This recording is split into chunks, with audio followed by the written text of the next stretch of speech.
सत्य और साहस की हमेशा विजय होती है। भगवान बुद्ध के समय में कौशल राज्य में अंगुलीमाल नाम का एक डाकू रहता था जिसने सैकड़ों लोगों का खून किया था। वह जितने लोगों की हत्या की थी उन सभी की अंगुली काटकर उसे अपनी माला में पिरोकर पहन लेता था, इसलिए उसका नाम अंगुलीमाल पड़ गया। वह बहुत ही निर्दयी और क्रूर था। जंगल में जिस ओर उसका इलाका था, लोग उस तरफ जाने से भी डरते थे। राजा ने उसे पकड़ने के लिए कई बार अपनी सेना भेजी मगर सभी असफल रहे।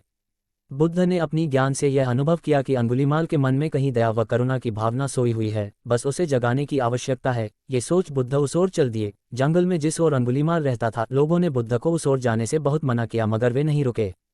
अंगुलीमाल बुद्ध को अपनी ओर आता देख अपनी तलवार लेकर दौड़ा मगर बुद्ध अपनी स्वाभाविक गति से चलते रहे। उसने जोर से चिल्लाकर कहा, ठहर जाओ। बुद्ध रुक गए। जब अंगुलीमाल बुद्ध के पास आया तो उन्होंने कहा, मैं तो ठहर गया मगर तू कब ठहरेगा? तू भी पाप करने से रुक जाओ, इसलिए मैं यहाँ आया हूँ कि तू भी सत्य के पथ का अनुगामी बन जाओ। तेरे अंदर पुण्य मरा नहीं है, यदि तू इसे अवसर देगा तो तुम्हारी काया पलट जाएगी। भगवान बुद्ध ने अंगुलीमाल से कहा कि तुम पेड़ की डाली तोड़कर लाओ। अंगुलीमाल ने पेड़ की टहनी को तोड़कर बुद्ध के सामने लाया। बुद्ध ने उससे कहा कि अब इसे जोड़ो। अंगुलीमाल बोला, ये कैसे संभव है?